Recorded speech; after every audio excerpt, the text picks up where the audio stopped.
সবাইকে জানাই শুভ নববর্ষ। সবার আজকের দিনটা অনেক ভালো কাটুক। আর আজকে যেই ভিডিওটা তোমরা এখন দেখছো, আমার মা পোলাও বানাচ্ছে, সেটা কিন্তু শুভ নববর্ষের দিন, মানে আজকে পয়লা বৈশাখে শ্যুট করা নয়।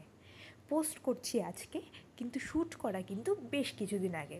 সেদিন হলিডেই ছিল, বাড়িতে আমরা সবাই ছিলাম, তাই জন্য সেদিন আমার মা রান্না করছিল হচ্ছে বাসন্তী পোলাও আর মাটন। এইবার আজকে পোস্ট করার কারণ হলো, আজকে নিশ্চয়ই অনেকের বাড়িতেই ভালো ভালো খাওয়া দাওয়া হচ্ছে, তো তাই ভাবলাম যে বছরের শুরুর দিন যদি ভিডিও পোস্ট করি, সারা বছর আমি ভিডিও পোস্ট করব, এই আশাই রাখছি। সেই আনন্দে, সেই কারণে আমি আজকে এই ভিডিওটা পোস্ট করলাম।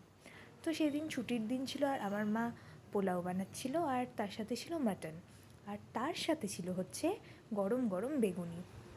তো বেসিক্যালি আমরা তো সবাই খুব ভালোই খাই, তো আমি পুরো প্রসেসটা দেখালাম ঠিকই, কিন্তু মুখে আর কিছু বলিনি। যারা পোলাও বানাতে জানো তারা অলরেডি জানবে, সবাই কম বেশি জানো, খুব ইজি প্রসেস। তো এইটাই ছিল লাঞ্চ আমার খুব ভালো লেগেছে করে।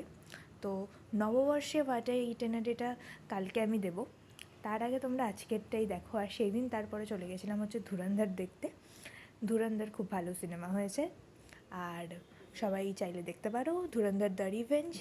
আর যারা ধুরন্ধরের পার্ট 1টা দেখোনি তাদেরকে বলো পার্ট 1টা দেখে তারপর পার্ট 2টা দেখবে, তোমাদের দেখতে সুবিধা হবে। এবং খুব ভালো লেগেছে আমার। তো সেই দিন বাড়ি এসে দেখি আমার বাবা অফিস থেকে পেয়েছে একটা গিফট। কী গিফট পেলো বাবা? বাবা পেয়েছে সেলোর এই ডিনার সেটটা, 6 পিসের ডিনার সেট। তার মধ্যে রয়েছে হচ্ছে 2টো বাটি, তার মধ্যে রয়েছে 2টো বাটি আর 2টো বোল, বড় বোল, হ্যাঁ বড় বোল রয়েছে, আর 2টো প্লেট রয়েছে। তো আজকের ব্লগটা পাঁচমিশালি ব্লগ, কিন্তু হ্যাঁ আজকে একটা ছেড়ে দিলাম, পোস্ট করে রাখলাম, নববর্ষের দিনে পোস্ট করে রাখলাম। আবারও বলছি, এটা কিন্তু নববর্ষের ভিডিও নয়। যদি কারোর ভালো লেগে থাকে তাহলে সে লাইক, শেয়ার, সাবস্ক্রাইব করে দেবে। আজকের জন্য এটুকুই, বাই।